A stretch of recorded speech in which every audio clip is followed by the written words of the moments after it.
for the past several years had the companionship of a wooden chimp puppet made by Adrian Koller from Handspring Puppet Company.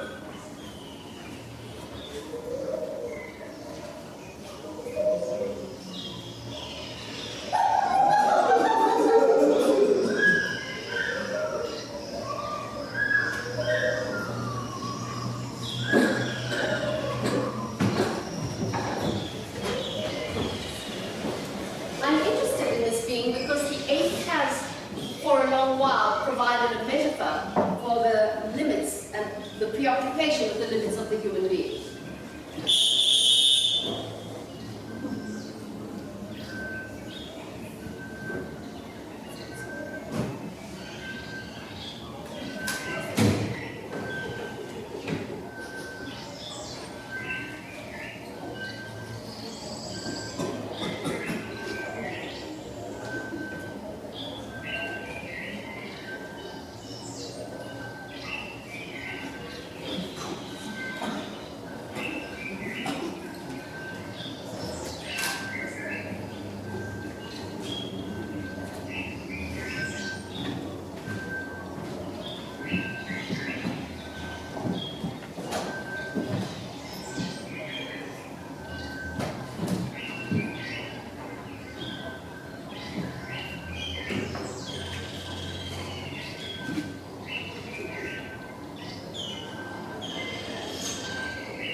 In the 19th and 20th centuries, expanding empires looked for ways to justify the occupation of foreign territories and the extraction of wealth.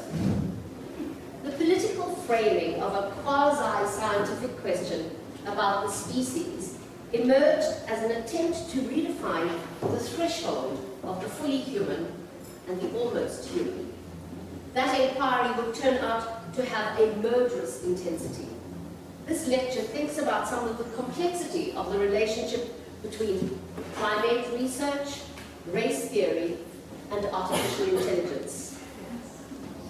I'm going to begin with the work of Wolfgang Koller. He's misrecognized the name. He thinks I'm talking about Adrian Koller, man.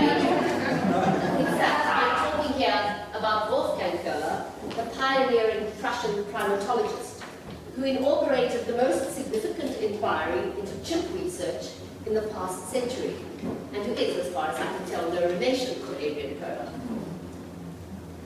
This puppet inevitably has made me think about primate research and about puppetry arts. I've discovered that there's an almost necessary link between theories of mind and robotics. That is in many ways the story of our future, but I'm going to begin with the story of our past. Wolfgang Koller inaugurated the most significant inquiry into chimp research. More familiar to us, though, is Jane Goodall, the modern pioneer of chimp research, though her work wasn't recognized as research at first. Goodall was remarkable in part for her immense influence on the global imaginary. As a result, it wasn't just the primate that was reassessed, but primate studies. And so both Koller and Goodall will inform my story. Woodall insisted that the chimps she observed were individuals. This was how she proceeded with her research, by naming individuals. Chimps, like other charismatic megafauna, such as elephants, whales, dolphins, make a particular kind of demand on our emotions, and we swoon at their appeal as special categories. Puppets, by contrast, depend on mutual relations to sustain the life force within them. At some level, then, the puppet is a metaphor of human relationships. Each individual is actually a cluster. Jean-Luc Nancy's expanded this idea of the complex self in his Being Multiple Singular, and he suggests that none of us is one of us. We are, as it were, always compound beings. The psychoanalyst Donald Winnicott puts it this way. He says, there's no such thing as the baby. There's only the baby and someone. The infant will only become fully human if I believe in its potential to do so.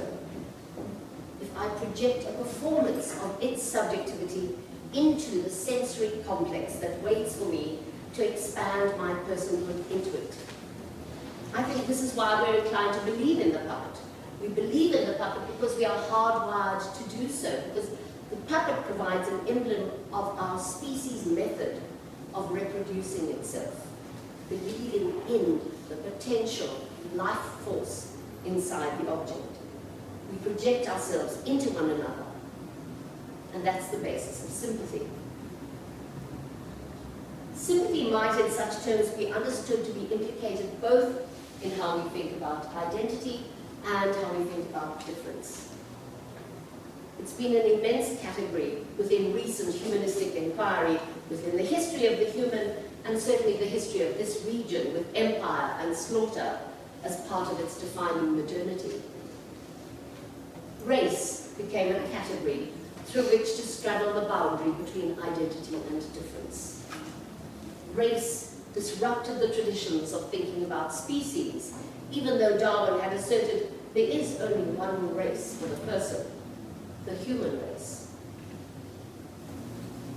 What is at play with the powerful competing experience of identity and difference that humans apprehend when observing the primate? The primate is perhaps experienced by us as a species limit, occasionally designated as like, occasionally as unlike ourselves. And so my interest in questions of sympathy and puppetry are obviously linked to the question of the primate-human cusp. I've spent some years observing puppetry in performance, trying to grasp what it is that persuades us that something remote, like a wooden puppet, is capable of consciousness, deserving of sympathy. What do we experience on observing the puppet primate? There must be always infinitely small motions deploying the body of the puppet to provide signs of thought. This is where Wolfgang Köhler takes his place in our considerations. He decided early in his research that movement could be read as evidence of thought. In 1913, just before the outbreak of World War I, Wolfgang Köhler traveled to the island of Tenerife in order to run the Prussian Academy's anthropoid research station. There are no chimps native to Tenerife. The chimps at the research station were themselves migrants from the Cameroons. In 1917, after several years of observing chimpanzee behavior, Köhler published a monograph, Mentality of Apes, which describes his experimental research. Köhler was interested in observing the apes in problem-solving and intelligent acts. How could embodied actions be taken as evidence of consciousness? This was the basis of Köhler's research. As an heir to Darwin, Köhler watched for indications that thought and understanding might be evident in chimpanzees. For primatologists, that research became pivotal as the sciences and the humanities drew closer together.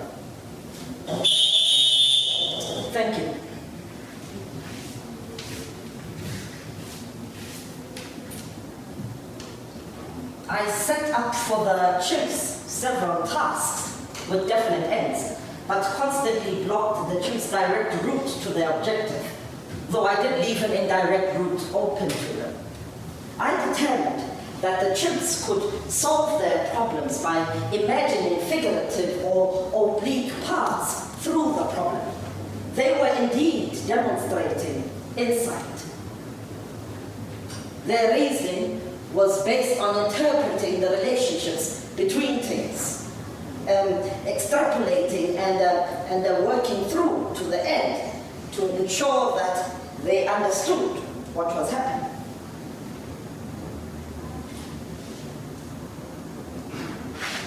They were forming a pictorial representation in the mind.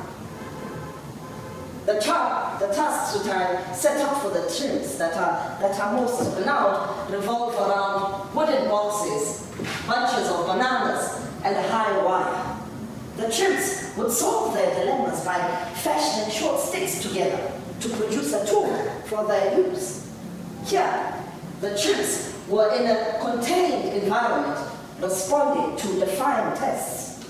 Some years later, Jane Goodall was the tool used by chimps in the wild. Dear old Louis spent, it seemed, years and years and years digging up fossilized tools in order to identify the earliest humans. It was flabbergasted when I first identified that chimps in the wild used tools. We either had to redefine tool, redefine man, or accept chimps as humans. That was Nikki's revolutionary cry. But what was he suggesting? That our definitions stumble at our desire to set up the boundaries of our species? Kohler subsequently went on to work at the Psychological Institute at the University of Berlin. Some 20 years later, the Nazis came to power. Kohler wrote for the Deutsche Allgemeine Zeitung what has come to be named the last anti-Nazi article published openly in Germany under the Nazis. He'd been deeply disappointed by his colleagues. As he noted, nothing astonished the Nazis more than the cowardice of whole university faculties, which did not consist of Nazis. Naturally, this corroborated the Nazis' contempt for intellectual life. In 1933, the Nazis decreed that professors must open their lectures with the Nazi salute. Kohler began his lecture with a flipping of his hand in an ironic gesture. And these are his words, as recorded at that time. Ladies and gentlemen, I have just saluted you in a manner which the government has decreed. I could not see how to avoid it, but still I must say something about it. I am a professor of philosophy in this university, and this circumstance obligates me to be candid with you, my students. A professor who wished to disguise his words by his views, by words, or by actions would have no place here. You could no longer respect him. He could no longer have anything to say to you about philosophy or important human affairs. Therefore, I say that the form of my salute was, until very recently, the sign of very particular ideas in politics and elsewhere, and that if I am to be respected by you, I must admit that although I am prepared to give that salute, I do not share the ideology which it signifies or used to signify.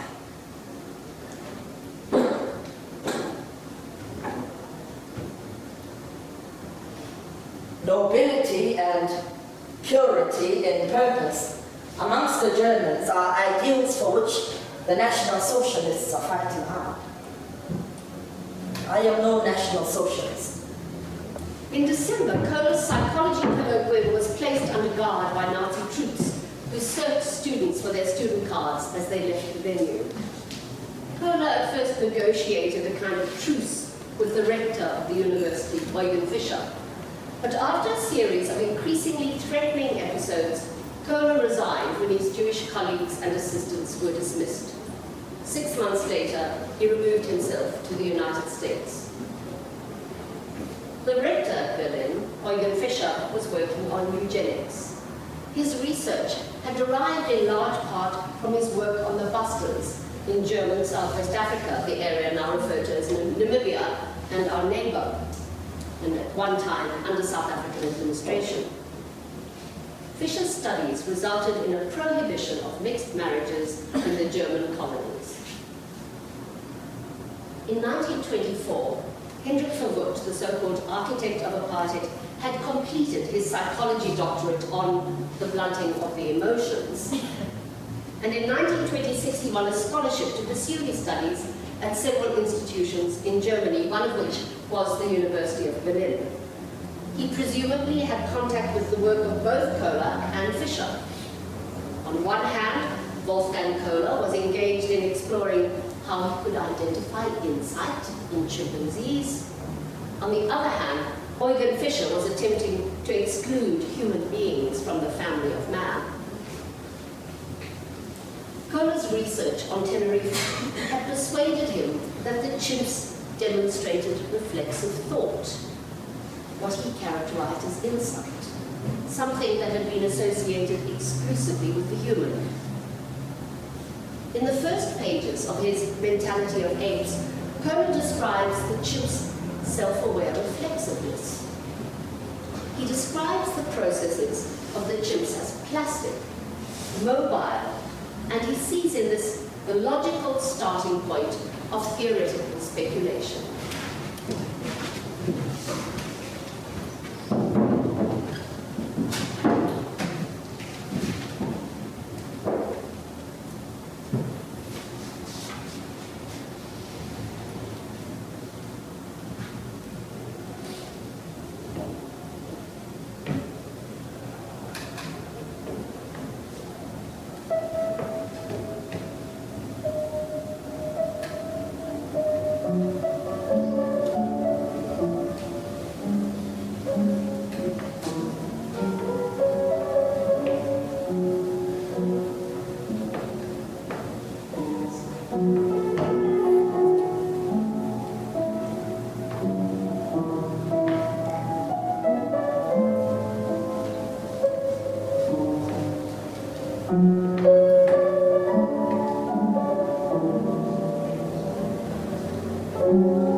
Kohler's observations were to become key, not just for animal studies, but also for a yet-to-emerge field of artificial intelligence.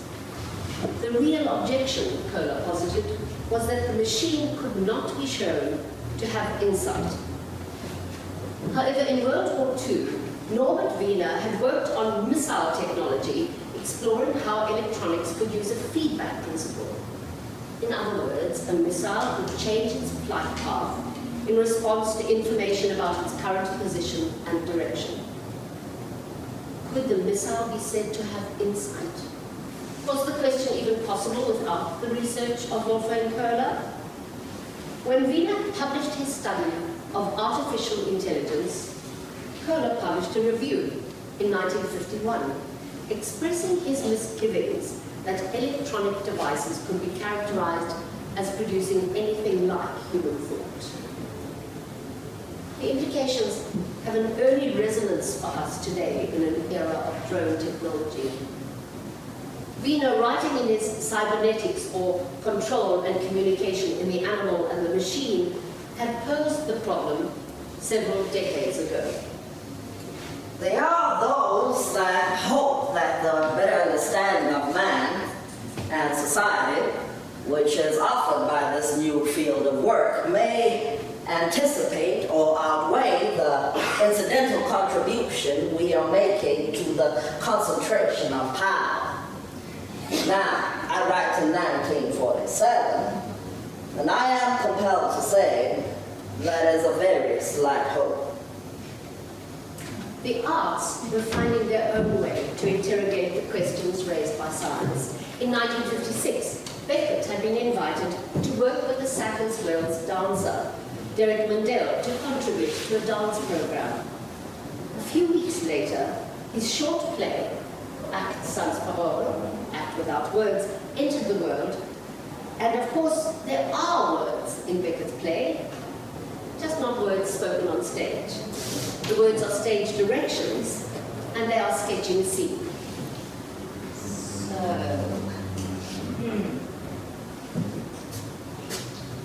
Desert. Dazzling light.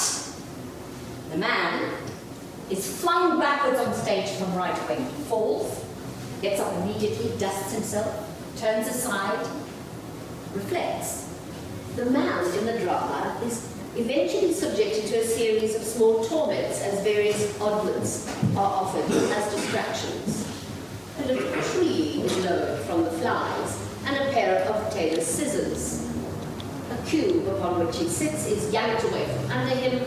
A carafe descends, but is pulled up as he approaches it. Beckett describes next an embodiment of an intellectual process. Whistle from right wing, he reflects, he goes outright. Immediately, flung back on stage, he falls. Gets up immediately, dusts himself, turns aside, reflects. Whistle from left wing. He reflects. He goes out left, immediately, flung back on stage, he falls. Gets up immediately, dusts himself, turns aside, reflects.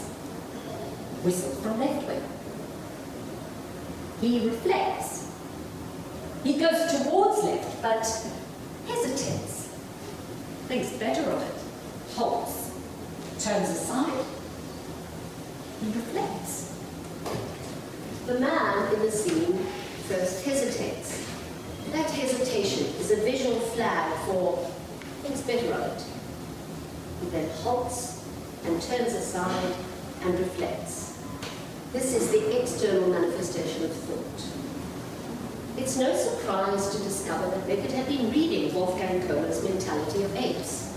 We know this because in Beckett's novel, Murphy, the narrator comments, Kohler's studies on apes at German anthropoid station at Tenerife during the war. Did the apes possess insight? Was their learning more than a mere matter of trial and terror? Beckett's concluding line in the play is, looks at his hands. All the history of guilt, as shown on the stage, is evident in that scene. The conscious being looks at his hands. The hand is an instrument of mind, but it also acts as if by its own volition. When I drop something and I catch it before I know it is dropped, is the hand the agent of the movement?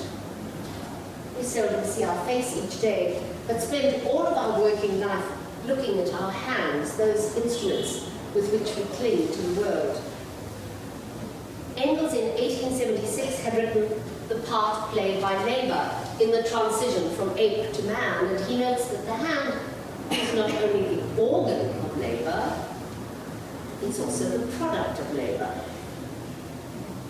By this he means that the acquisition of uprightness freed the hand for complex and subtle tasks, and this adaptation precipitated shifting increments in manual and mental dexterity.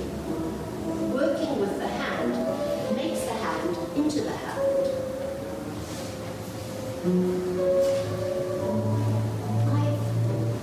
I've always really admired the work of Kohler, who had such an intuition for the genre. It really did influence a lot of my own research. Kohler's intuition is, it's one of those metaphysical ideas that scientists don't much go for. So, in 1917, when Kohler's monograph was published, Franz Kafka published his report to an academy, a memoir in the voice of a captive ape named Red Peter. I only became aware of this recently when I read your South African writer, the J.M. Coetzee's The Lives of Animals. The novel is an odd piece, given in the form of a lecture, by a fictionalized writer, Elizabeth Costello, who suggests that Kafka's story might have been influenced by Kohler's research, though she can provide no proof that it might not be characterized as coincidence. Well, here's an extract from the lives of animals, and it's taught me to reconsider several things. Sultan is alone in his pen. He's hungry. The food that used to arrive regularly has unaccountably ceased coming. And the man who used to feed him has stopped feeding him. Stretches a wire 3 meters above ground level and hangs a bunch of bananas from it. Into the pen he drags 3 wooden crates. And then he disappears, closing the gate behind him, though he is still somewhere in the vicinity since one can smell him. Sultan knows. Now, one is supposed to think. That is what the bananas out there are about. The bananas are there to make one think, to spur one to the limits of one's thinking. But what does one think? One thinks, why is he starving me? One thinks, what have I done? Why has he stopped liking me? One thinks, why does he not want these crates anymore? But none of these is the right thought. Even a more complicated thought, for instance, what is wrong with him? What misconception does he have of me that leads him to believe that it's easier for me to reach a banana hanging from a wire than to pick up a banana from the floor? He's wrong. The right thought to think is, how does one use the crates to reach the bananas? So at every turn, Sultan is driven to think the less interesting thought. From the purity of speculation, why do men behave like this? He is relentlessly propelled towards lower, practical, instrumental reason. How does one use this to get that? So you see, Coetzee is confirming what Kohler knows, that chimps have insight. Coetzee states it simply.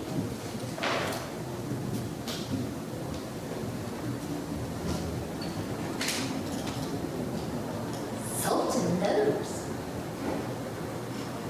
How one is supposed to think. Coetzee is a Beckett scholar, and his exploration of Kohler in Lives of Animals is likely to have been provoked by Beckett. These ideas have led me to a consideration about primate intelligence and our compulsion to teach it language. If we believe so absolutely in the intelligence of the great apes, why do we not expect that they can be afflicted by our disappointment in them? Any individual who lacks the capacity or inclination to achieve what the parent's will imposes on them is profoundly damaged.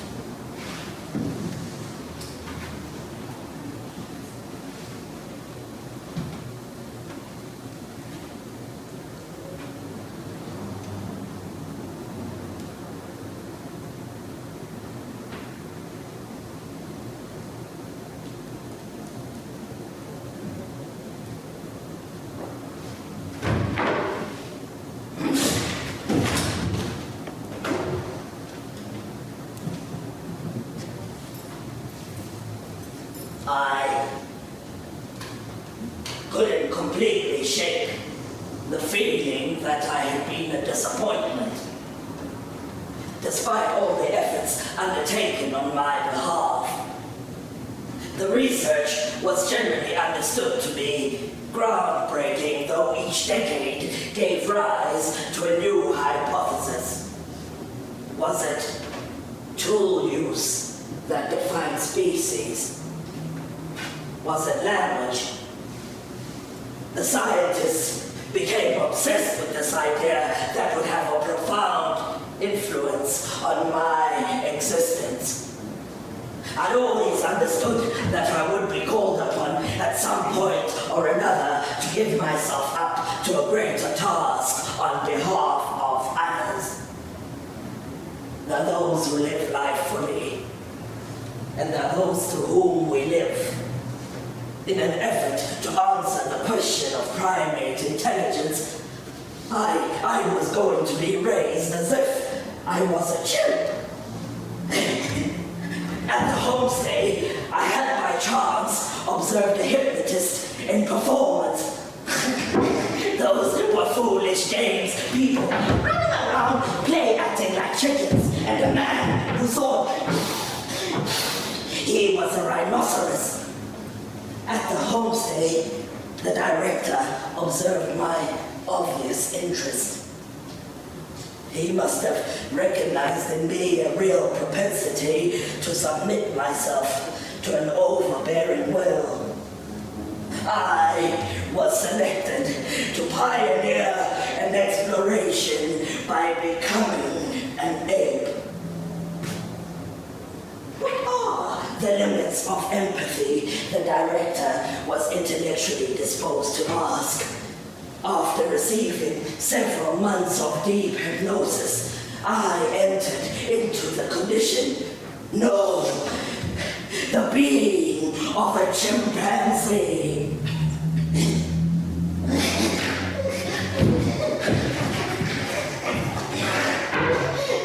From my perspective, I think that the experiments were surprisingly successful, and they made me the beneficiary of many unanticipated benefits. I gained access to an education that far exceeded my opportunities or ambitions. I gained access to the latest technologies in literacy transmission, though that would never induce me to talk or to show them signs of understanding writing. It seemed to me that I longed for a new mode of learning. Perhaps it was because as an ape, I soon realized that I was exorbitantly rewarded for the most meager achievements, as opposed to being punished for my mistakes. Certain of all the prescriptions were simply abandoned.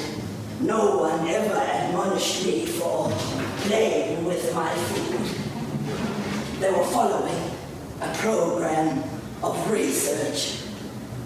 I gave up on my old habit of reading that had been my main consolation.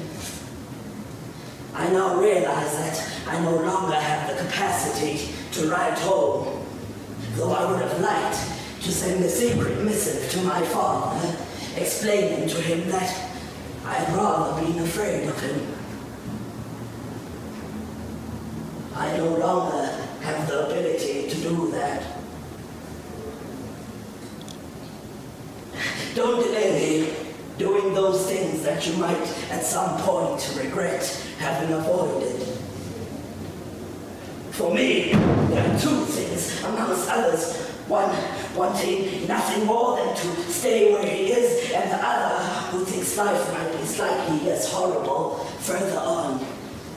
That line is from Samuel Beckett. Beckett, my favorite. As to the matter of reading, it meant that I was to be absented from the world of complex literature. My experience became schematic. The trick I was to perform was to gesture with a predictable degree of accuracy towards childish cutout that mimicked the world I had lost. Oh, I longed for a tangerine when I was shown an orange circle. Nothing would induce them to give me anything but an orange. When a golden sickle was shown to me, I thought only of the moon over the bayback of my childhood home. That image filled my head up with complex time. I lapsed into a perpetual present in my years under hypnosis, and was surprised to remember the feeling of time past. When I gestured towards the image of the golden sickle. With longing, I was surprised only to be presented with a banana. At first, I was vexed and wailed as if I was hurt and no one could understand me.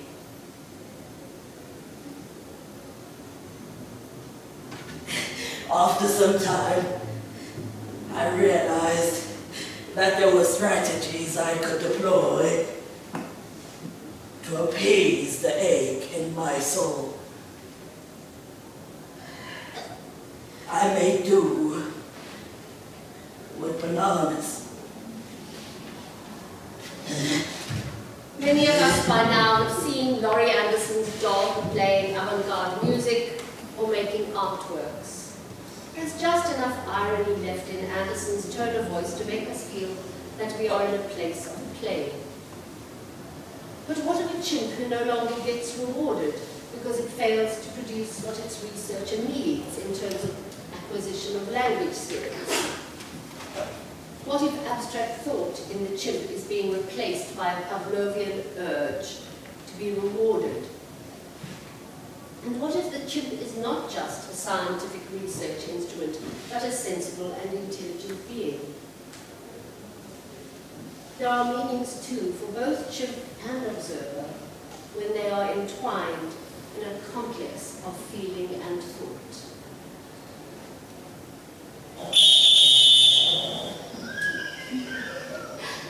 I was asked recently if I felt at home when I came to Africa.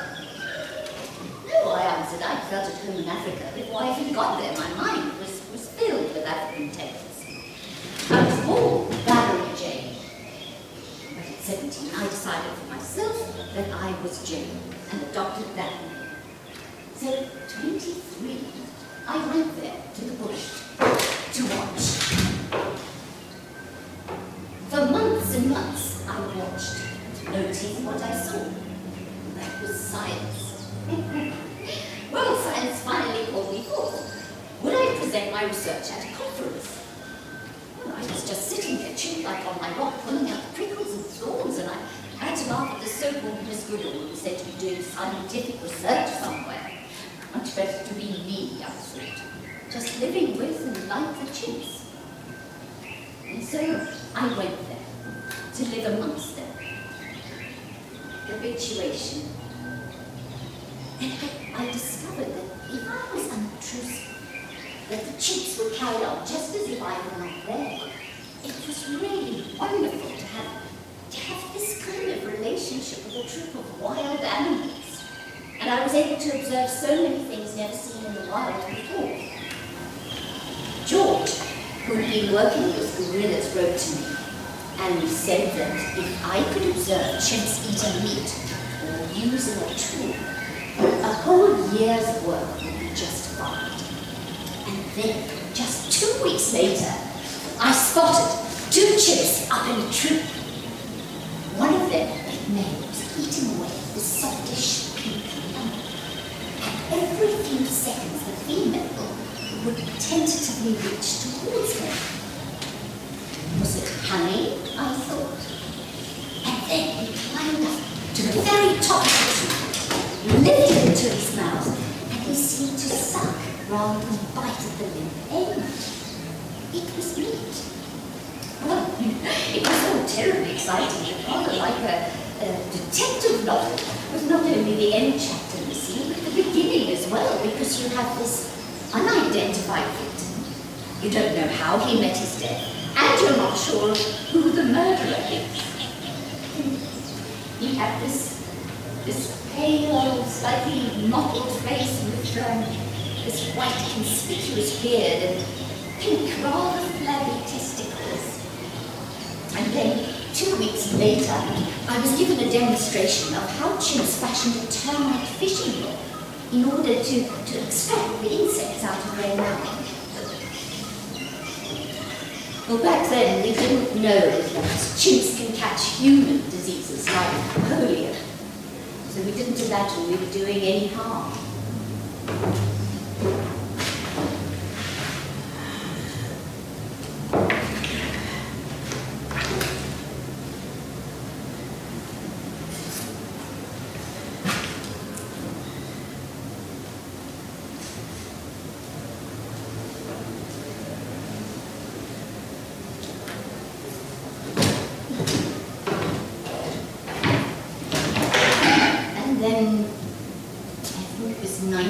1974, I witnessed an infanticide. I used to think that chimps were like us, but better. And now I realize they are simply like us.